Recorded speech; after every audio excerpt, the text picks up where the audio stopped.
ও আরেকটা কথা, ভিডিও ভালো লাগলে কিন্তু অবশ্যই ভিডিও লাইক করবেন, কমেন্ট করবেন, শেয়ার করবেন, ঠিক আছে?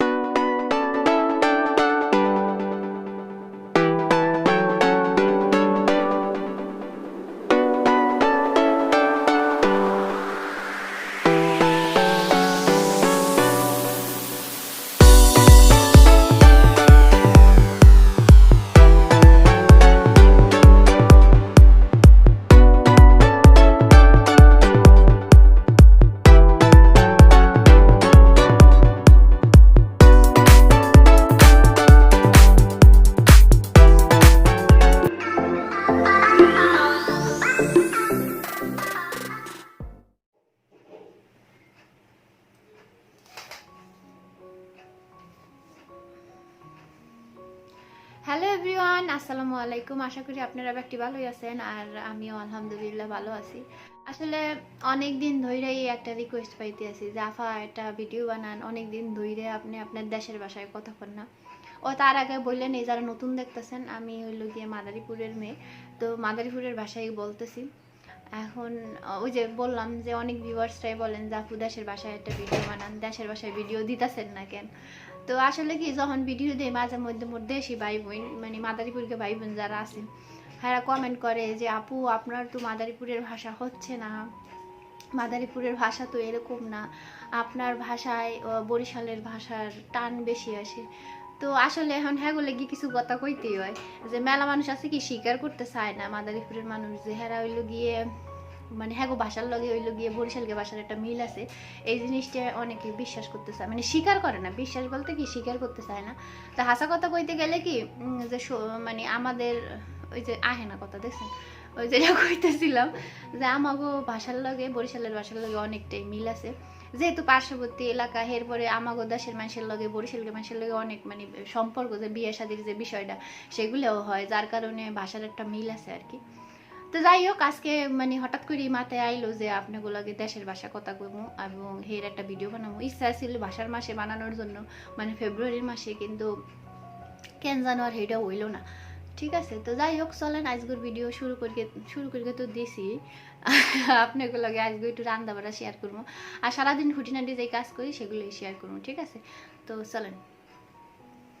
ও আরেকটা কথা, ভিডিও ভালো লাগলে কিন্তু অবশ্যই ভিডিও লাইক করবেন, কমেন্ট করবেন, শেয়ার করবেন, ঠিক আছে? তো চলেন শুরু করি। আর আরেকটা কথা বারে বারে খালি কইতেছি, আরেকটা কথা সেইটা হইলো কি যে আমাগো বাসার ভিতর কিন্তু মানে আমাগো বলতে কি মুই শব্দটা কিন্তু ব্যবহার করে অনেকেই, তবে এইটা একটু আগে বেশি হইতো, এখন একটু কম হয়। আর ওই যে যারা বলেন যে ভাষা জানি না তাদের জন্য বলতেছি, আমি কিন্তু গ্রামেই বড় হয়েছি। আমার এসএসসি পরীক্ষা পর্যন্ত আমি মাদারীপুরেই ছিলাম। তো বুঝতেই পারতেছেন জীবনের 16-17 বছর, হ্যাঁ 16 বছর 17 বছর এরকমই আমি গ্রামে ছিলাম, তাই না? তো আমি তো আর এমন না যে ভাই আমি শহরে বড় হয়েছি এই জন্য গ্রামের ভাষা হুনগে মাসের থেকে বা একটু জানগে আসে কইতে আসি, এরকম না বিষয়টা। আমি তো মানে আমার অরিজিনি গ্রাম, আমি ছোটোবেলাতে হ্যাঁ নেই বড় হয়েছি তো বুঝতেই পারতেছেন। আর আরেকটা বিষয় হলো কি যে জায়গা ভিত্তিকে, যেমন আমাদের মাদারীপুরে যে থানা আছে, থানা ভিত্তিকেও কিন্তু ভাষা একটু আলাদা হয়, ঠিক আছে? তো এই আর কি। তো চলেন আর পেশাল না পারি, পেশাল মেলা পারছি, পেশাল পাড়া শুরু হইলে মুইও থামি না, আমার যাবো রানতে পানতে, ঠিক আছে? চলেন। তো এই তো মুই রান্না করে আইয়ে পড়লাম আর রান্না বাড়া শুরুও করে দিলাম। যদিও মুই অত ভালো কিন্তু রান্না বাড়া পারি না, কিন্তু এরপরেও দেখা যায় অনেকেই রান্না বাড়া পছন্দ করেন। তবে আমাদের এলাকার অধিকার মানুষের রান্না বাড়ার কিন্তু ভালো সুনাম আছে অন্যান্য জায়গায়। সেইটা অবশ্য বাইরে যখন আসছি অন্যান্য ডিস্ট্রিক্টের মানুষের মুখের থেকেই শুনছি আর কি, তো সেই কথাই বললাম। তো আমি এই জায়গায় একটু পরিমাণ মতো তেল দিয়ে নিছি, পেঁয়াজ কাঁচামরিচ এগুলো একটু ভাইজে নিতেছি। আসলে ওই যে ফরাসের বিসি যেটা বলে ওই বিসি দিয়ে হলো শিং মাছ রান্না করব। শিং মাছ কিন্তু বিসি দিয়ে রান্না করলে অনেক মজা লাগে খাইতে। আর আমি কিন্তু ভিডিওটা একটু ফাস্ট করিয়ে দিছি, আপনারা আবার ভাববেন না যে আফা এরকম তাড়াতাড়ি কেমনে রাঁধতে আসে। আসলে এত তাড়াতাড়ি কিন্তু রান্না বাড়া হয় না, রান্না বাড়া হইতে মেলা সময় লাগে। তো যাই হোক, আমি একটু লবণ দিয়ে দিলাম, লবণ দিলে পেঁয়াজটা তাড়াতাড়ি মজিয়ে যায়, তো মানে নরম হয়ে যায় আর কি। আঞ্চলিক ভাষা তো একটু বুঝতে অসুবিধা হইতে পারে কারো। তো এখন নর্মাল যে মশলাগুলো আছে, হলুদের গুঁড়া, মরিচের গুঁড়া, ধনিয়া গুঁড়া হ্যাঁ ব্যাগ দিয়ে দিতে আসি, দিয়ে মশলাটা একটু ভালো করে কষাই নিব। তো কষাইয়ে 2-3 বারে টল করে পানি দিয়ে মশলাটা ভালো করে কষাই নেবেন। আসলে এক এক এলাকার মানুষের রান্না বাড়া কিন্তু এক এক রকম। আমাকে ওই জায়গায় আমি মাছ আসি যেটা দেখছি, বিশেষ করে ফুফুদের চাচিদের, এরা মশলা অনেক কষাইতে ওইটার একটা বাজা একটা কালার হয়ে যায়। কিন্তু আমার শ্বশুরবাড়ির এলাকার মানুষ আবার মশলা টশলা সেরকম কষাইতে দেখি না, তারা মাখায় রান্না করাই বেশি পছন্দ করে। তো মোর যেহেতু একটু ঠান্ডা লাগছে, কথা কইতে গেলে কথা কিরম জানি আটকাই আইতে আছে, তো জানি না আপনারা ভালো করে বুঝবেন কিনা। তো এখন এর মধ্যে যে বিচিগুলো দিয়ে দিছি, বিচিগুলো একটু ভালো মতো কষায় নিয়ে পরে শিং মাছগুলো এখানে দিয়ে দিছি। তো এখন শিং মাছ দিয়েও ভালো করে একটু কষায় নিব। তো তারপরে হচ্ছে গিয়ে পানি দিয়ে দিব। নর্মালি আসলে যেরকম রান্না বাড়া করি সেরকমই, আলাদা কিছুই নেই। এরপর অনেকের কাছে আমার রান্না ভালো লাগে, এরা দেখতে চান, এবং অনেকে যখন বলেন যে আপা আপনার রান্না দেখে রাঁধছি বা নতুন একটা রান্না শিখছি, তখন সত্যিই আসলে ভালো ঠেকায়। এটা যে কোনো মানুষেরই প্রশংসা শুনতে আসলে ভালো লাগে, আর কাজ করতেও অনেক বেশি উৎসাহ পাওয়া যায় আর কি। তাই তো এখন এই জায়গায় হলো গিয়ে পানি দিয়ে দিলাম, এখন ঢাকনা দিয়ে ঢাইকে দিব। আর এটা অল্প আছে, মোটামুটি 8-10 মিনিটের মতো রান্না করে নিতে হবে। এর ভিতরে বিচিও সিদ্ধ হয়ে যাবে আর মাছগুলোও সিদ্ধ হয়ে যাবে। তাই তো ঢাকনা দিয়ে এখন ঢাইকে দিলাম। আর মোর একটা বদ অভ্যাস আছে, সেটা হলো যে মুই কোনো সময় তরকারিতে লবণ মানে খাইয়ে দেখি না যে ঠিক হয়েছে কিনা, কারণ মুই বুঝি না আসলে। তো এই সময় অনেক সময় দেখা যায় কি যে মানে কিছু কিছু তরকারিতে লবণই দিই না, কারণ লবণ তো আর চেক করি না, চেক করলে হয়তো পরে দেওয়া যায়, তো চেক করি না যেহেতু আর কইতে পারি না। তো এখানে ডাইল বাগার দেওয়ার লেগে যে রসুনগুলো ভালো করিয়ে একটু ভাজকে নিলাম লাল করিয়া, আর দিয়ে দিলাম পেঁয়াজ দিয়ে দিলাম। আব্বু আবার লাল করিয়ে বাগার না দিলে পছন্দ করে না। তো এর মধ্যে এই যে ডাইল রান্না করছি, ডাইলের কালারটা দেখেন সেই রকম সুন্দর হয়েছে, কিন্তু মজার বিষয় হলো খাইতে বইয়ে দেখি ডাইলের ভিতরে লবণই দিই না। যাই হোক, আব্বু কিন্তু ভাত খাইছে, হে কিন্তু কয়ও নাই খাইয়ে যে ডাইলে লবণ দিই নেই, কারণ সে ভাতের সাথে দেখি কাঁচা লবণও খায়, তো হে মনে হয় টের পায় নাই। যাই হোক, যখন আমি আর আমার হাজব্যান্ড খাইতে গেছি, বাসার সবাই খাইতে গেছি, তখন হইলো গিয়া বুঝি যে লবণ আসলে দেই নেই। তো মাছটা যখন এরকম একটু মাখা মাখা হয়ে আসবে, তখন নামানোর আগে কতগুলো টমেটো দিয়ে দিব এর মধ্যে, আর হইলো গিয়া ধনিয়া পাতা ছিটাই দিব আর কি। তো আপনারা যদি ফরাসের বিচি না পান, এটারে ফরাসের বিচি কয়, তো ফরাসের বিচি যদি না পান আপনারা সিমের বিচি দিয়ে এরকম করে রাঁধতে পারেন। যে কোনো মাছ, বোয়াল মাছ, তারপরে হচ্ছে শিং মাছ, বিশেষ করে কই মাছ, এই মাছগুলো রান্না করলে না ভালো লাগে আর কি। তো আমার হাজব্যান্ড অনেক পছন্দ করে, আপনাকে বাইরের জন্যই রান্নাম আর কি। তো এই তো মাছ একদম প্রায় শেষের দিকে, একটু এমনিতেই ঝুল দিয়ে দিলাম। এই সময় আসলে নাড়া দিলে মাছ ভাঙে যায়, তো এই জন্য আর দিলাম না। আর আপনারা হয়তো বা আমার কথা শুনকে আস্তে আস্তে মানে চিৎপত হয়ে যাইতে পারেন, যাই হোক কি আর করার। আর এখন হলো ভাজিব হমো, তো এখানে একটা কড়াই বহাই দিলাম। আসলে এই কড়াইগুলো কিনছি বেশি দিন হয় নাই, কিন্তু ব্যবহার করতেছি তাও অল্প কিছুদিন, কিন্তু কড়াইগুলো না নষ্ট হয়ে গেছে। যদিও ব্র্যান্ডটা কিন্তু ভালোই, এর আগে এই ব্র্যান্ডে টপার ব্র্যান্ডের আমি অনেক কিছু ব্যবহার করছি, কিন্তু এগুলো নষ্ট হয়নি। কিন্তু এই কড়াইগুলো জানি এইবার কীরকম হয়েছে, বিশেষ করে এই কড়াইটাই নষ্ট হয়েছে। এইটার সাথে আমি আরও 2 পাতিলের মতো কিনছি ননস্টিকের, ওই এরকম একটা নষ্ট হয় নাই। তো যাই হোক, আমি কয়টা রসুন একটু ভাইজে নিলাম, তারপরে পেঁয়াজ দিয়ে দিলাম। আর পেঁয়াজের দাম দিন দিন একটু কমতেছে, তাই হে লেগে পেঁয়াজ খাওয়ার পরিমাণও কিন্তু দিন দিন একটু বাড়াইতেছে, অল্প অল্প করি আর কি। আর যেহেতু ঠান্ডা লাগছে, গলা খালি মানে কিরম জানি ঠেকায় জড়াইয়ে যাইতে আছে। আবার এর ভিতরে এলো গিয়া দেশের বাসায় যখন কথা কই, তখন কথার স্পিরিট কিন্তু এমনি বাড়িয়ে যায়, তো এই স্পিরিটে আরও একেবারে গলা আটকাই যাইতে আছে। আর ইচ্ছা করি কিন্তু গ্রামের ভাষায় কিন্তু স্পিরিটই কই, সাধারণত স্পিরিট ওইভাবে বলি না, তো সেইটাই কিন্তু কইলাম। আপনি আবার কইবেন না ভাই উচ্চারণ করতে পারতেছেন না, অনেক উচ্চারণই করতে পারি না, এটা সত্যি কথা। একটা মানুষ সব পারতে হবে এমনও কথা নাই, অনেক জায়গায় আমি তোতলাই যাই, কি আর করার। তো এর মধ্যে হইলো 4-5 রকমের 3-4 রকমের আর কি সবজি দিয়ে দিছি, আর লবণ দিয়ে দিলাম। দেখলেন এই তো সাধারণত বাজি আসলে যেইভাবে বসাই ওইভাবে সব দিতেছি। তো তারপরে এর মধ্যে আবার দেখলাম যে টমেটো কাটছিলাম, হেয়া রয়ে গেছে কয়েকটা, হেয়া আবার এর ভিতরে দিয়ে দিলাম। আপনারা আবার ভাববেন না বাবা আফা এতগুলো বাজির ভিতরে 3-4 ফালি টমেটো দিলে কইবেন কিপটা আফা। কিপটা আমি এইটা ঠিক আছে, কিন্তু আপনারা কইলে এটা একটু খারাপ লাগে আর কি, তো হেয়া কইলাম। তো মাছের জন্যই কাটছিলাম, তো আরেক জায়গায় রয়ে গেছে, দেওয়া হয় নাই। পরে সেই আবার ভাজি ভিতর দিয়ে দিলাম, খামা থুয়ে দিলে দেখা যাবে নষ্ট হয়ে যাবে। ছোটোকালে অবশ্য টমেটো মেলা পছন্দ করতাম, কাঁচাই ক্যাঁচাই খাইয়ে লইতাম, এখন অত খাইতে পারি না, কীরকম জানি লাগে আর কি। আসলে এখন টমেটো এরকম মানে ভালো পাওয়াও যায় না, মজা লাগে না। গ্রামে যখন খাইতাম হের একটা অন্যরকম স্বাদ ছিল। তো এখন হইলো এর মধ্যে বেগুনগুলো দিয়ে দিলাম। বেগুন যেহেতু একটু নরম সবজি, তো ওই সবজিটা একটু মজে গেলে তারপরে এই বেগুনটা দিলাম, নইলে বেগুন একেবারে গোল গে আসে, আলাদা ওই মানে বত্তা হয়ে যায়, বেগুন আর দেখাই যায় না, হালুয়ার মতো লাগে সবজি। এর লেগে বেগুনটা একটু ফরেই দেয়, এইটা অবশ্য আমার মাতন হিগজি আর কি। আর এখন দেখলেন ভিডিওতে একটা ভূমিকম্প হইলো, এই ভূমিকম্পটা কিন্তু এমনি এমনি হয় নাই, এইটা হইলো আফিফ বাবাই মানে ক্যামেরা স্ট্যান্ড ধাক্কা দিছে আর ভূমিকম্প হয়েছে। হে পাশে বইয়েই থাকে, আমি যেই দিন রান্না করি যাই করি হে আমার লগেই কিন্তু ঘুরতে থাকে। এই যে দেখেন মানে কইছি দেখে আবার হাসতেছে যে তুমি ইয়া ধরছো, কোলে এসে এখন আবার হাপ্পা হুপ্পা দিবে। দুনিয়ার চালাক এই পোলা, আমি বুঝি না মাঝে মাঝে আমার পোলা এরকম চালাক হয়েছে কেমনে। আমি আসলে এত চালাক মানুষ না, আমি এত চালাক চতুর মানুষ না। এই কথা অবশ্য আমার না, এটা আমার মায় কয় আর কি, তো মার কথা কইলাম। তো যাই হোক এখন ভাজি হয়ে যাওয়ার আগ দিয়ে আবার একটু ধনিয়া পাতা দিয়ে দিলাম। তো ধনিয়া পাতা আরও কাটছিলাম, এই কতগুলো আবার আমার মানে সোনার ছেলে আছে না, সে আবার ফালাই দিছে কতগুলো, তো আর ব্যাগ দিতে পারি নি, এলে গল্প ফিটুই দিছে। আর আলসা মিঠা খাইতেছে ফ্রিজের থেকে আবার যে ধনিয়া পাতা বাই করমু কাটমু হেরফরে দিমু। আমি এমনি আলসা মানুষ, মানে তরাতরি কোনটা হইবে সেই চিন্তায় থাকি সবসময়।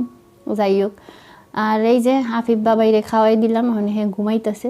এই ফাঁকে আমরাও খাইয়ে নিমু। আমি অবশ্য রান্না বাড়া শেষ হয়েছে অনেক আগে, আপনার ভাই এখনও আহে নাই, অপেক্ষা করতেছি সে আসলে পরে ভাত খাবো আর কি। তা হে আইসে ঠিকই, কতগুলো মাছ নিয়ে আইসে, এগুলো নদীর চিংড়ি মাছ দেখছে, হ্যাঁ আর লোভ আটকাই নাই, মানে আটকাইতে পারে নাই, হ্যাঁ সে কিনে নিয়ে আইসে। তো নদীর চিংড়ি মাছ সিলেটে পাওয়া যায়, কিন্তু অন্যান্য থেকে অনেক বেশি দাম নেয়, কিন্তু খাইতে অবশ্য অনেক ভালো লাগে। যাই হোক, তো ছোটো বড়ো মিলে 2 সাইজের নিয়ে এসে, আর চিংড়ি মাছ যেহেতু আমি পছন্দ করি, তো সে বাজারে গেলে একটু খেয়াল রাখে এই আর কি। তো মাছ টাছ একটু গুছাই রাখে পরে বসলাম ভাত খাওয়ার জন্য। তো চিংড়ি মাছ দেখে সহ্য হয় নাই, ছোটো চিংড়ি কতগুলো ভর্তা করে গেলাইছি, হেয়ে দিয়ে আগে ভাত খাইলাম। তো আজকে হইলো একটা পার্সেল আইছিল আমার, তো সেইটা আপনার ভাই আবার নিয়ে আইছে। বেশিরভাগই আমি অনলাইনে কোনো কিছু আনলে আপনার ভাইয়ের অ্যাড্রেসই, মানে ভাইয়ের অ্যাড্রেস বলতে ভাইয়ের ফোন নাম্বার নাম টাম দিয়ে দিই, তাইলে ও নিয়ে আসে, আমার বাইরে যাওয়া লাগে না, নইলে ঝামেলা। তো সেইটা নিয়ে আসলো বাসায় খাইতে হওয়ার সময়। রান্না যদি 2টা বাজে হয় 1টা বাজে হয়, আমার খাইতে খাইতে 4টেই বাজে, কারণ আপনাদের ভাইয়া কোনোদিনও ঠিক টাইমে আসে না। তো যাই হোক, আমি কিছু জিনিস অর্ডার করছিলাম হলো বিডি বাজেট বিউটিতে, এটার নাম হয়তো বা অনেকেই জানেন। তো কয়দিন আগে জানুয়ারি মাসে যখন ঢাকা গেছিলাম, তখনও তাদের শোরুমে গেছিলাম, সরাসরি কিছু জিনিস নিয়ে আসছি। তো অনেক সময় দেখা যায় উপস্থিতভাবে অনেক কিছু চিন্তা করে নেওয়া যায় না, একটু সময় নিয়ে চিন্তা ভাবনা করে বা গুগলে দেখে টেকে সেই প্রোডাক্টটা নিলে ভালো হয় আর কি। তো এই জন্য কতগুলো জিনিস মানে আনাইলাম আর কি। যদিও আমার শপিং টপিং এগুলো আমি অতটা দেখাই না বা দেখানো হয় না, আইসা মানুষ তো এগুলো তো খেয়ালও থাকে না, কোন সময় খুইলে টুইলে ব্যবহার করবো এই পর্যন্তই। তো আমি ওই যে আইল্যাশ কিনলাম, আলগা পাপড়ি যাই আর কয় একটু বড় দেখানোর লেগে, আর হইলো এই আইল্যাশ লাগানোর লেগে আডা, মানে গুলু আর কি, গুলু সেগুলো। তারপরে এই জায়গায় নিচে হলো গিয়ে একটা জেল আইলাইনার, তারপরে সরি জেল আইলাইনার না পেন্সিল আইলাইনার এরকম আর কি, নাম ভুলে গেছি। আর এখন আরেকটা কিনছিলাম হলো হাইলাইটার, এইটা আবার দামি জিনিস, তো এর লেগে এটার প্যাকেটও ভালো। আসলে দুনিয়া এরকমই, যত যেটা বেশি ভালো দাম থাকবে সেইটার দেখবেন মূল্যায়ন অন্যরকম থাকে। যাই হোক, মজা করলাম, আসলে বিষয়টা সেরকম না। হাইলাইটার বা দেখা যায় মানে আইশ্যাডো প্যালেট এগুলো আনলে বেশিরভাগই তারা এরকম করে প্যাকেট করে দেয়, যাতে ভেঙে মানে ভাঙ্গা না যায়, যেহেতু অনেক জাকি টাকি খায় কুরিয়ারের সময়। তো এই হাইলাইটারটা আনলাম, মানে হাইলাইটারটা অনেক ভালো, এটার রিভিউ অনেক ভালো আছে, সত্যি সত্যিই ভালো। এখন তো ব্যবহার করি তো বলতে পারি আর কি, এই আর কি। তো আপনাগুলোকে আজকে একটু এগুলো শেয়ার করলাম, যদিও টুকামুকা অল্প কিছু জিনিস, শেয়ার করার মতো কিছু না, বাট তারপরও করলাম। অনেকেই আছে অনলাইনের জিনিসে ভরসা করেন না, বাট কিছু কিছু ম্যাক্সিমাম পেজই আছে ভালো, 2 সাইড দিয়ে একটু ফাউল টাউল পেজ থাকে, এগুলো একটু মানে সতর্ক থেকে কেনাই ভালো। আর বেশিরভাগ পেজই কিন্তু ভালো। আর ব্র্যান্ডের জিনিস কিনতে গেলে আপনার হচ্ছে গিয়ে এইসব পেজ খারাপ না, ভালোই জিনিস, মানে আমি কখনোই হই নাই, কারণ আমি ওটা বিশ্বাস রাখি আসলে জিনিস কিনি। তো আমার কখনো কোনো জিনিস নিয়ে ঠকি নাই, যেটা সত্যি কথা, মিথ্যা কথা কয়ে লাভ নাই। তো আলহামদুলিল্লাহ যেটা যেরকম দেখছি সেরকমই পাইছি। আর আরেকটা কথা, এইটা আবার কিন্তু কোনো স্পন্সার ভিডিও টিডিও না, বিডি বাজেট বিউটির, আপনি আবার যদি আবার সেগুলো ভাবেন, আসলে আমি ব্যক্তিগতভাবে কিনছি সেগুলি আপনাদের দেখাইতেছি। আর আমি অত বড় মানুষ আর ফিরি ফিরি কেউ এত গিফট দিবে এই আর কি। তো আমি একটু গ্লুটা খুলে দেখাই, এই গ্লুটার ভালো একটা দিক হইলো গিয়ে যে এটা হচ্ছে গিয়ে, ওইদিকে দেখেন আপনাদের আফিফ বাবাই কী করতেছে, হে খুলবে এইটা বুঝছেন, আমারে দিবে না, মানে রাতে দেই না, দেখে দেখেন কী করতেছে, তো কি আর কমু। তো যাই হোক, এই গ্লুটার ভালো দিক হলো এটা কালো কালার, যার কারণে আপনার ওই যে আইল্যাশ লাগাইলে বা আইলাইনারের উপরে যখন আপনার আইল্যাশটা লাগান তখন ভালো লাগে দেখতে এই আর কি। তো ভাবছিলাম হাইলাইটারটা খুলবে আপনাকে একটু দেখামো, তো খোলার আগেই দেখেন পোলায় এক থাবা দিছে, মানে 1200 টাকার হাইলাইটার 12 সেকেন্ডে মনে আমার ছেলে ভাঙ্গে লাগবে এরকম একটা অবস্থা।